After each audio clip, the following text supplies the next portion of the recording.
Greeting once again. I'm still working with you guys under geometry, but in this case, we will be looking at the application of geometry.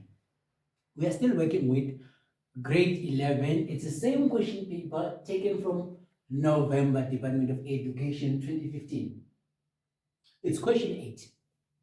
So the question given to us today says that a cylindrical aerosol can has a lid in the shape of a hemisphere that fits exactly on the top of the can.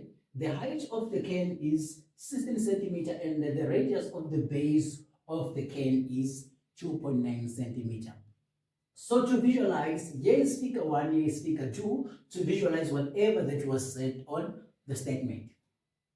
Here we have two questions. The first one is 5 marks, the second one is 3 marks. All right. Before I even forget, here we are given a volume, the volume of a sphere. All right. The volume of the sphere is given to be V equal to 4 over 3 pi, okay, due to space, let me write it here. V is equal to 4 over 3 pi r cubed, while the surface area of a sphere again is given to be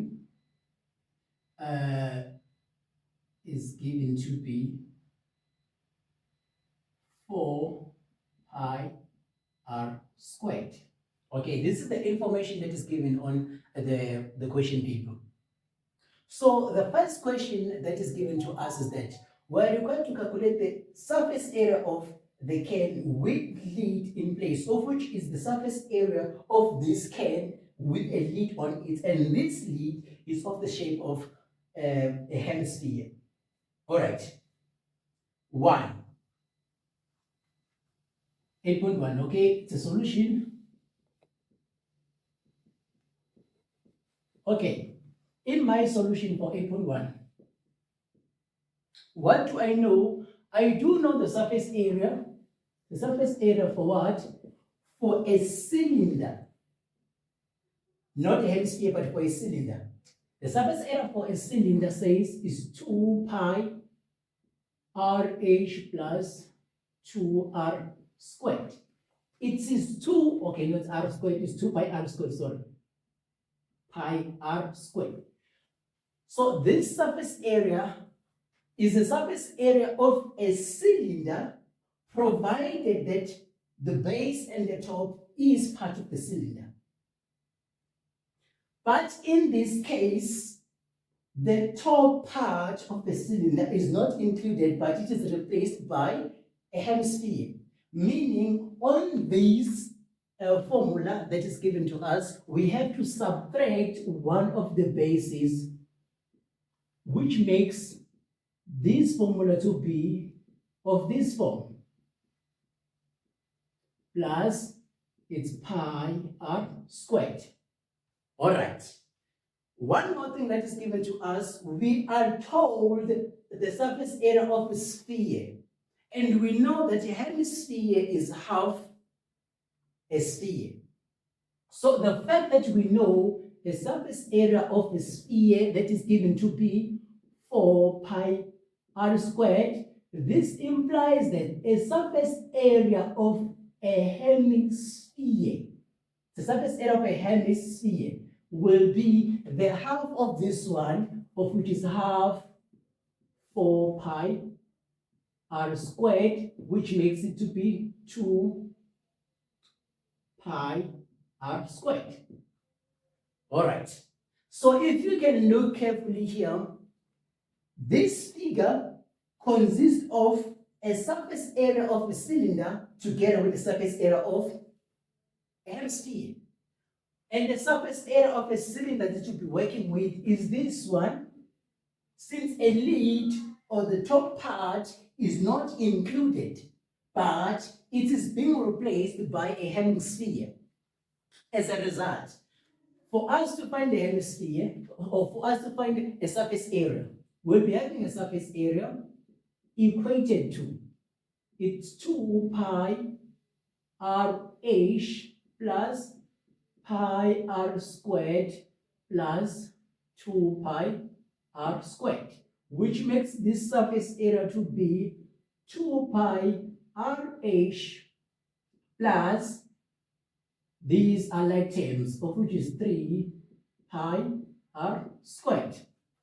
All right, r is for a radius, and the radius here is given to be 2,9, and the height is given to be 16, meaning a surface area will be 2 pi, instead of r, I replace it with what? It's 2,9 times my height is 16, plus 3 pi, of which is 2,9 squared. So the surface area will be, okay, here it will be 118,03 pi. So this is our surface area. Okay, you can even multiply by pi if you want to find an exact value, but here it's just like this. Okay, for 8.2, the question says now, if the lid is 80% filled with a liquid, is shown in the figure 2. So now we have shifted our intentions from figure 1 to figure 2. Calculate the volume of the liquid in the lid. All right. One thing that we know is that we're now talking of the volume of what? Of the hemisphere. What is given to us, we know the volume for what? For a sphere. So a volume for a sphere is V equal to 4/3 pi r cubed. This is the volume for a sphere. But for a hemi, that means we have to divide this volume. So here, we'll end up with, okay, V equal to, if I multiply by 1/2 here, it's become 2/3 pi r cubed. And I know the volume. In fact, I know the radius is 2.9 cube. So V is equal to, so when I punch my calculator here, 2.9, and then I cube it, the result is 16.259. I'll just round off to 3 decimals per. All right, this is a volume of the entirely, this is the volume of the entire what? Hemisphere. But I am told that the liquid is not full in this hemisphere. It is 80% of this hemisphere. If you round up, you round off 80% into decimal, 80% is 0.8, meaning it's not multiplied by 1, but it is multiplied by 0.8, because that is the amount of water that is here on this hemisphere. Because the volume is for everything that is within that hemisphere, whereas we are told that the water that we are calculating the volume for is 80% filled into a hemisphere. So now we want to calculate the 80% of that one. So we just multiply the final answer with 0.8. So as a result, this is what you get. We end up with V being equal to 13.01 pi. So this is the amount of liquid that is within this hemisphere. I hope this video was very fruitful. If ever you come across any challenges, don't hesitate to write in the comment section. I will then reply to you. Please, if it's the first time you view our YouTube channel, please don't forget to subscribe, and then you like the video if it was productive. Anything, just comment. Thank you very much.